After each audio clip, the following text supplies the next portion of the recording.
ಬೆಂಗಳೂರು ಕಾನೂನು ಕಾಲೇಜಿನಲ್ಲಿ ಪ್ರತಿ ವರ್ಷದಂತೆ ಈ ಬಾರಿಯೂ ಮಾನವ ಹಕ್ಕುಗಳ ಬಗ್ಗೆ ಜಾಗೃತಿ ಮೂಡಿಸುವ ವರ್ಕ್ಶಾಪ್ ಕಾರ್ಯಕ್ರಮವನ್ನು ರಾಜ್ಯ ಮಾನವ ಹಕ್ಕುಗಳ ಆಯೋಗ ಹಾಗೂ ಕರ್ನಾಟಕ ರಾಜ್ಯ ಕಾನೂನು ಪ್ರಾಧಿಕಾರರವರ ಸಹಯೋಗದೊಂದಿಗೆ ಹಮ್ಮಿಕೊಳ್ಳಲಾಗಿತ್ತು.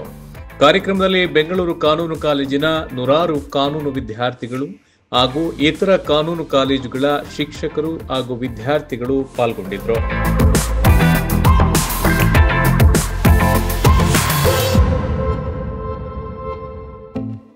ಕಾರ್ಯಕ್ರಮದಲ್ಲಿ ಮುಖ್ಯ ಅತಿಥಿಗಳಾಗಿ ಡಾಕ್ಟರ್ ಟಿ ಶ್ಯಾಂಭಟ್, ನಿವೃತ್ತ ನ್ಯಾಯಾಧೀಶರು ಹಾಗೂ ಕರ್ನಾಟಕ ಮಾನವ ಹಕ್ಕುಗಳ ಆಯೋಗದ ಅಧ್ಯಕ್ಷರು, ಹಾಗೂ ಶ್ರೀ ಎಸ್.ಕೆ. ಒಂಟಿಗೋಡಿ, ನಿವೃತ್ತ ನ್ಯಾಯಮೂರ್ತಿ ಹಾಗೂ ಕರ್ನಾಟಕ ಮಾನವ ಹಕ್ಕುಗಳ ಆಯೋಗದ ಕಾನೂನು ವಿಭಾಗದ ಸದಸ್ಯರು, ಹಾಗೂ Shri Shridhar M, senior civil judge ಹಾಗೂ ಕರ್ನಾಟಕ ರಾಜ್ಯ ಕಾನೂನು ಪ್ರಾಧಿಕಾರದ ಸಹ ಕಾರ್ಯದರ್ಶಿ ಭಾಗವಹಿಸಿದ್ರು. ಕಾರ್ಯಕ್ರಮದ ಅಧ್ಯಕ್ಷತೆಯನ್ನ ಬೆಂಗಳೂರು ಕಾನೂನು ಕಾಲೇಜಿನ managing trustee Shri Prasanna V ರಾಜುರವರು ಹಾಗೂ ಪ್ರಾಂಶುಪಾಲರಾದ doctor Devika S Ajila madam ರವರು ವಹಿಸಿದ್ರು. Honorable Justice Shri S.K. Vantigodi, we are truly honored to have you with us, sir. Shri Sridhar M, Senior Civil Judge, who has graciously joined us as a resource person. Shri Arun Pujar, Personal Secretary, KHSRC, Bengaluru. ಕಾರ್ಯಕ್ರಮದ ಮೊದಲಿಗೆ ಗಣ್ಯರು ದೀಪ ಬೆಳಗುವುದರೊಂದಿಗೆ ಕಾರ್ಯಕ್ರಮಕ್ಕೆ ಚಾಲನೆ ನೀಡಿ ಎಲ್ಲ ಕಾನೂನು ವಿದ್ಯಾರ್ಥಿಗಳಿಗೆ ಶುಭ ಕೋರಿದ್ರು. ಕಾರ್ಯಕ್ರಮ ಉದ್ಘಾಟನೆ ನಂತರ ಮಾತನಾಡಿದ ಶ್ರೀಯುತ ಒಂಟಿಗೂಡಿರವರು ಮಾನವ ಹಕ್ಕುಗಳು ಪ್ರತಿಯೊಬ್ಬರ ಜೀವನದಲ್ಲಿ ಎಷ್ಟು ಮುಖ್ಯ ಎಂದು ತಿಳಿಸಿದರೆ, ಶ್ರೀಯುತ ಶ್ರೀಧರ್ ರವರು ಮಾತನಾಡಿ ಕರ್ನಾಟಕ ಲೀಗಲ್ ಅಥಾರಿಟಿ ಕುರಿತು ಹಾಗೂ ಭಾರತ ಸಂವಿಧಾನವು ಯಾವ ರೀತಿಯಲ್ಲಿ ಪ್ರತಿಯೊಬ್ಬರ ಜೀವನದಲ್ಲಿ ಕಾರ್ಯನಿರ್ವಹಿಸುತ್ತಿದೆ, ಹಾಗೆ ಪ್ರತಿಯೊಬ್ಬ ಮನುಷ್ಯನಿಗೆ ಹಕ್ಕುಗಳು ಎಷ್ಟು ಮುಖ್ಯ, ಹಾಗೆ ಜವಾಬ್ದಾರಿಗಳ ಕುರಿತು ಸಹ ಮಾಹಿತಿಯನ್ನ ನೀಡಿದರು. ನಂತರ ಅರುಣ್ ಪೂಜಾರ್ ರವರು ಮಾತನಾಡಿ ಕಾನೂನು ವಿದ್ಯಾರ್ಥಿಗಳು ಎಷ್ಟು ತಮ್ಮ ಹಕ್ಕುಗಳನ್ನ ಪ್ರತಿಪಾದಿಸಬೇಕು, ಹಾಗೆ ಸಮಾಜದಲ್ಲಿ ನೊಂದವರ ಪರವಾಗಿ ಯುವ ವಕೀಲರು ಜೊತೆಯಾಗಿ ನಾಡಿನಲ್ಲಿ ಧ್ವನಿಯಾಗಬೇಕೆಂದು ಎಲ್ಲ ಕಾನೂನು ವಿದ್ಯಾರ್ಥಿಗಳಿಗೆ ತಿಳಿಸಿ ಮುಂದೆ ಉತ್ತಮ ವಕೀಲರಾಗಿ ನಾಡಿಗಾಗಿ ದುಡಿಯಿರಿ ಎಂದು ಕಿವಿ ಮಾತುಗಳನ್ನ ಯುವ ವಕೀಲರಿಗೆ ಹೇಳಿದರು.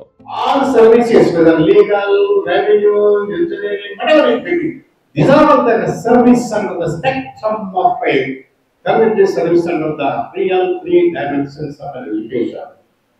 India is known for its own civilization. We have treated everyone equal. We treat the entire world as one family. That is the Vasudhaiva Kutumbakam. You all practicing, you all know about it. All human beings are born equal in dignity and rights. And all are having liberty and freedom without any discrimination in the eye of law. So, human rights are natural rights and birth rights, and they are inalienable rights. And no one would give these rights, or no one can snatch away these rights from the human beings. Therefore, these rights are called as birth rights, and now they are being recognized as human rights. ನಾವೇನಾದರೂ ಕೆಲಸ ಮಾಡಲಿಕ್ಕೆ ಮುಂಚೆ ನಮಗೆ ಸ್ವಲ್ಪ ಸಂವೇದನೆ ಆಗಬೇಕಾಗುತ್ತೆ. ಬೇರೆಯವರ ವೇದನೆ ಏನು ಅನ್ನೋದು ನಮಗೆ ಸಂವೇದನೆ ಆದರೆ ನಾವು ಮತ್ತವರಿಗೆ ಕಾನೂನು ಪ್ರಕಾರ ನಾವು ಏನು ಸಹಾಯವನ್ನು ಮಾಡಬಹುದು ಅದನ್ನು ಮಾಡಲಿಕ್ಕೆ ಸಾಧ್ಯ. ಹ್ಯೂಮನ್ ರೈಟ್ಸ್ ಅನ್ನುವಂಥದ್ದು ಬೈ ಬರ್ತ್ ಬರುವಂಥದ್ದು. ಬೈ ಬರ್ತ್ ಬರುವಂಥ ಹ್ಯೂಮನ್ ರೈಟ್ಸನ್ನು ನಾವು ಬೇರೆಯವರು ಯಾವ ರೀತಿ ಅದನ್ನು ಇನ್ಫ್ರಿಂಟ್ ಮಾಡ್ತಾ ಇದ್ದಾರೆ, ವೈಲೇಷನ್ ಮಾಡ್ತಾ ಇದ್ದಾರೆ, ಅದನ್ನು ನಾವು ಯಾವ ರೀತಿ ಪ್ರೊಟೆಕ್ಟ್ ಮಾಡಬೇಕು. ಹೀಗೆ ಲಾ ಸ್ಟೂಡೆಂಟ್ಸ್ ಇರ್ಬೋದು ಅಥವಾ ಆ್ಯನ್ ಅಡ್ವೊಕೇಟ್ ಇರ್ಬೋದು, ಅದನ್ನು ನಾವು ಕೂಡ ಗಮನಿಸಬೇಕಾಗುತ್ತೆ. ಕಾರ್ಯಕ್ರಮದಲ್ಲಿ ಪಾಲ್ಗೊಂಡು ಉತ್ತಮ ಸಂದೇಶ ನೀಡಿದ ಎಲ್ಲ ಗಣ್ಯರಿಗೆ ಬೆಂಗಳೂರು ಕಾನೂನು ಕಾಲೇಜಿನ ಪರವಾಗಿ ಆಡಳಿತ ಮಂಡಳಿಯು ಸನ್ಮಾನಿಸಿ ಗೌರವಿಸಿದ್ರು.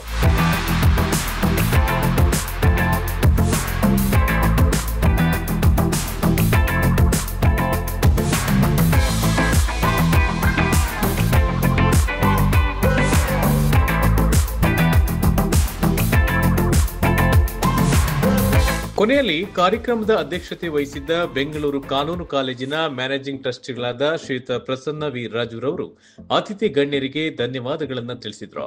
ಇದೇ ಸಂದರ್ಭ ಇಂಟರ್ ಕಾಲೇಜ್ ಎಸ್ಎ ಕಾಂಪಿಟೇಷನ್ನಲ್ಲಿ ಗೆದ್ದ ವಿದ್ಯಾರ್ಥಿಗಳಿಗೆ ಬಹುಮಾನ ವಿತರಣೆ ಮಾಡಲಾಯಿತು.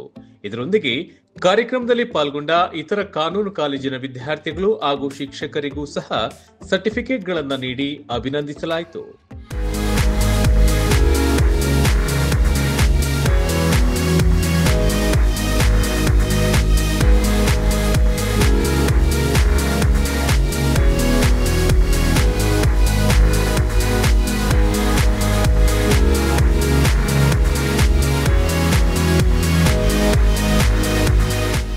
It looks like a celebration of human rights day here.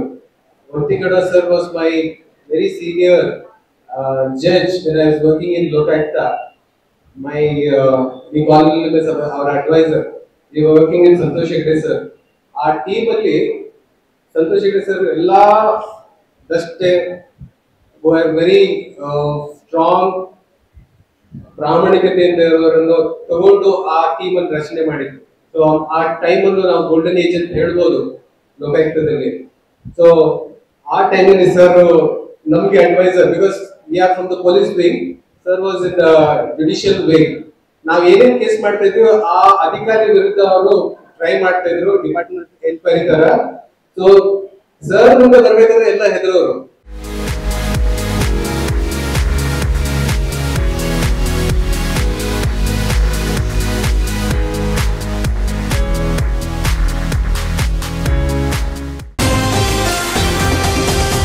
TV12 Kannada, ಇದು ಕನ್ನಡಿಗರ ಧ್ವನಿ.